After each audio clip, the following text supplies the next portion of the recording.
تو کافی اندر ہے حضرت خواجہ حسن بصری کی مزار شریف۔ یہ بصرہ کا قدیم ترین قبرستان ہے، اور قبرستان کے کافی اندر آنے کے بعد ہمیں یہ مزار شریف جو ہے نظر آتی ہے۔ یہ کافی یونیک اسٹائل میں جو ہے حضرت خواجہ حسن بصری کی مزار پر گنبد بنایا گیا ہے، جو کہ ایک مینار کی طرح نظر آتا ہے۔ یہ درگاہ شریف کے بغل میں ایک چھوٹی سی مسجد بھی بنائی گئی ہے، جہاں پر جو بھی زائرین آتے ہیں تو یہاں پر نمازیں ادا کر سکتے ہیں۔ آپ کی جالیوں پر جو ہے یہاں پر ایک تلوار لگائی گئی ہے۔ خواجہ حسن بصری جو ہیں یہ مولا علی شیر خدا کے خلیفہ ہیں، اور آپ کی یہ کرامت تھی کہ آپ جنات کو پڑھایا کرتے تھے۔ سبحان اللہ۔ معزز ناظرین، السلام علیکم ورحمۃ اللہ وبرکاتہ۔ میں آپ کا میزبان محمد عامر قادری پھر سے ایک بہت ہی عظیم بزرگ کی بارگاہ سے آپ کے سامنے میں حاضر ہوں۔ ناظرین، میں موجود ہوں بصرہ کی سرزمین پر، جو کہ ملک عراق ہی میں موجود ہے۔ یہاں پر کئی سارے بزرگ ہستیاں آرام فرما رہے ہیں، انہی میں سے ایک عظیم بزرگ حضرت خواجہ حسن بصری رضی اللہ تعالیٰ عنہ کی بارگاہ میں حاضر ہوں۔ پیچھے یہ حضرت کا نورانی دربار آپ دیکھ سکتے ہیں۔ چلیے اندر چلتے ہیں، زیارت کرتے ہیں، اور جو بھی مجھے ڈیٹیلز پتہ چلتی ہیں تمام آپ کے ساتھ شیئر کرنے کی کوشش کروں گا۔ تو ویڈیو میں آگے بڑھنے سے پہلے اس ویڈیو کو لائک کر دیں، اور ہمارے چینل کو سبسکرائب نہیں کیا تو سبسکرائب کر دیں۔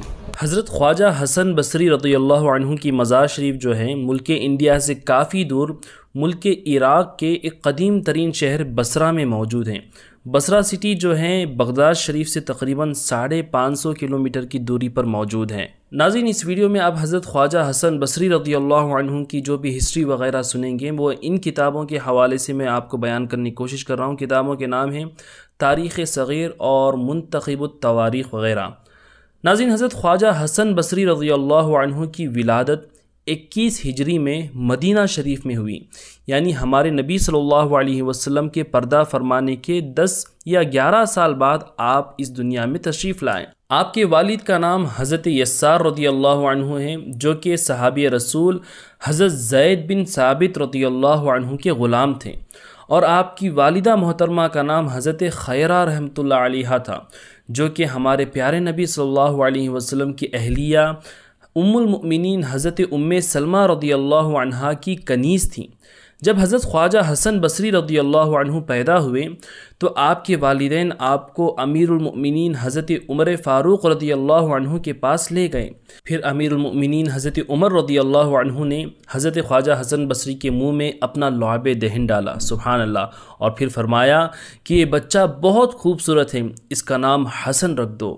تو آپ کا نام حسن بھی حضرت عمر ہی نے رکھا تھا۔ ناظرین، جیسے کہ میں نے آپ سے پہلے کہا تھا کہ حضرت خواجہ حسن بصری کی ماں حضرت خیرہ وہ ام المؤمنین ام سلمہ کی کنیز تھیں۔ تو جب آپ کی والدہ گھر کے کاموں میں مصروف رہتی ہیں اور حضرت خواجہ حسن بصری بچپن میں بھوک کی وجہ سے رونے لگتے، تو ام المؤمنین حضرت سلمہ حضرت خواجہ حسن بصری کو اپنے گود میں اٹھا کر کے کھلایا کرتی اور اپنا دودھ بھی پلایا کرتی تھی۔ سبحان اللہ، کتنا بڑا شرف حاصل ہوا حضرت خواجہ حسن بصری کو کہ ساری امت کی ماں جو ہیں آپ کی رضائی ماں بن گئیں، اور حضرت خواجہ حسن بصری نے اپنا سارا بچپن حضرت ام سلمہ کے گھر ہی میں رہ کر کے گزارا۔ آپ کی تعلیم و تربیت بھی حضرت ام سلمہ نے ہی کی، اور دیگر صحابہ جو اس وقت مدینہ شریف میں موجود تھے، جن میں سے تقریباً 70 بدری صحابہ تھے، تمام کے تمام حضرت خواجہ حسن بصری کے اساتذہ میں سے آتے ہیں۔ جب حضرت خواجہ حسن بصری کی عمر 2 سال کی ہوئی تو حضرت عمر رضی اللہ عنہ کی شہادت ہو گئی۔ پھر حضرت عثمان غنی رضی اللہ عنہ خلیفہ بنے۔ آپ نے حضرت عثمان غنی کی پوری دور خلافت دیکھی، حضرت عثمان غنی کی شہادت دیکھی، پھر مولا علی شیر خدا رضی اللہ عنہ خلیفہ بنے تو حضرت خواجہ حسن بصری نے مولا علی شیر خدا سے بیعت لی۔ پھر جب مولا علی شیر خدا نے اپنا دارالخلافت یعنی اپنا کیپٹل جو ہے ملک عراق کے شہر کوفہ کو بنا دیا، تو حضرت خواجہ حسن بصری بھی 17 سال کی عمر میں اپنے والدین کے ساتھ مدینہ شریف سے ہجرت کر کے ملک عراق کے شہر بصرہ پہنچ گئے۔ بصرہ وہ سٹی تھی جسے مسلمانوں نے ہی بسایا تھا۔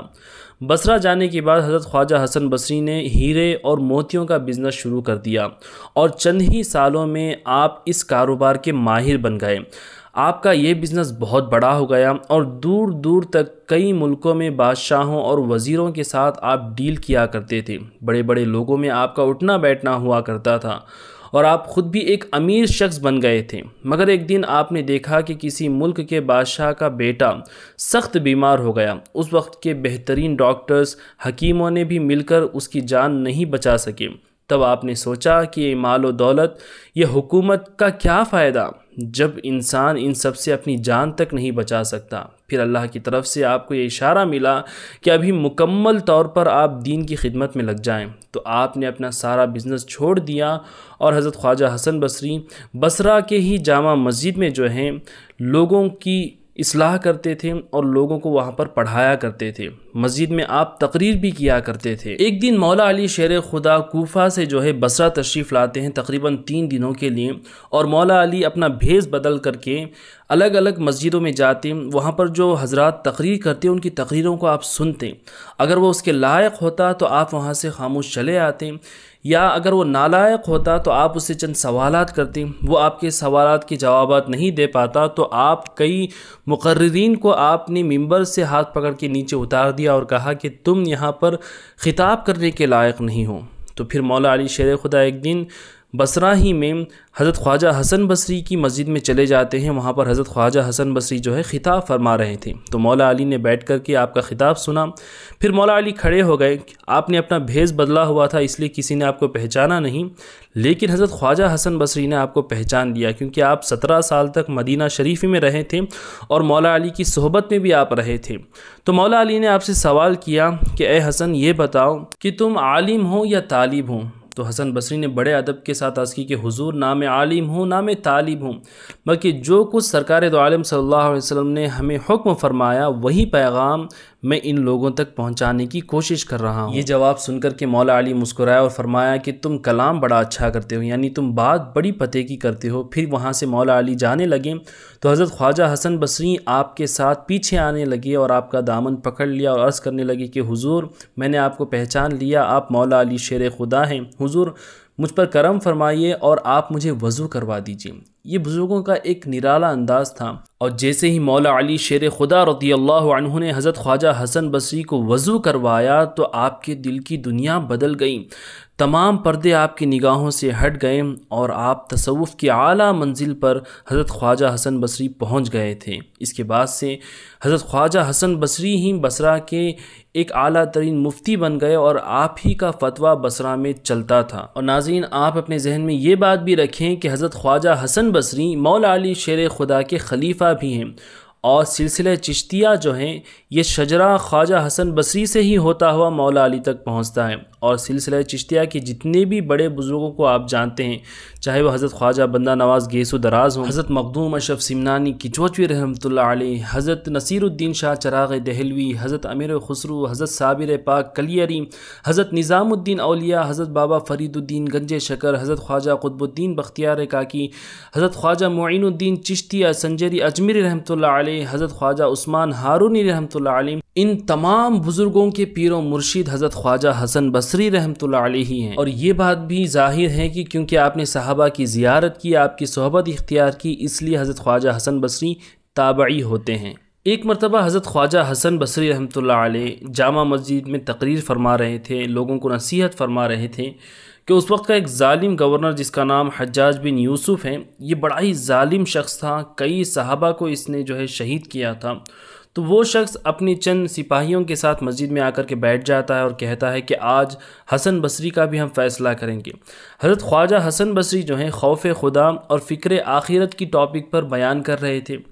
حجاج ابن یوسف جو ہے بڑے غور سے آپ کا بیان سننے لگا۔ جب آپ کی تقریر ختم ہوئی تو اٹھ کر کے وہ جانے لگا اور کہنے لگا لوگوں سے، اے لوگوں، اس دور میں اگر تمہیں کسی مرد قلندر کو دیکھنا ہے تو وہ حسن بصری کا یہ نورانی چہرہ دیکھ لے۔ سبحان اللہ۔ حضرت خواجہ حسن بصری کی زبان میں ایسی تاثیر تھی کہ اتنا ظالم شخص بھی جو ہے آپ کا تائید ہو گیا۔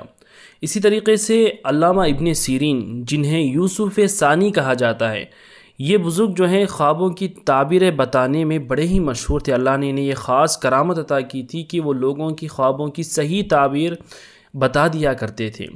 تو علامہ ابن سیرین بھی جو ہیں روزانہ حضرت خواجہ حسن بصری ہی کے پیچھے نماز ادا کرتے اور روزانہ آپ سے تعلیم بھی حاصل کیا کرتے تھے۔ جب حضرت خواجہ حسن بصری پردہ فرما گئے تو اس کے چند دنوں بعد ہی حضرت علامہ ابن سیرین کا بھی وصال ہو گیا، اور آپ یہاں درگاہ شریف میں دیکھ سکتے ہیں 2 مزارات آپ کو نظر آ رہے ہوں گے۔ اوپر جو مزار ہے وہ حضرت خواجہ حسن بصری کی ہے، اور آپ کے پینتی جانب یہ چھوٹی سی مزار جو ہے یہ علامہ ابن سیرین کی مزار ہے۔ ایک مرتبہ ایک شخص جو ہے بصرہ کی جامع مسجد کے پاس آتا ہے، رات کا وقت تھا، تو اندر سے کافی لوگوں کے آمین کہنے کی آوازیں آ رہی تھی، ایسا لگ رہا تھا کہ مسجد بھری ہوئی ہے۔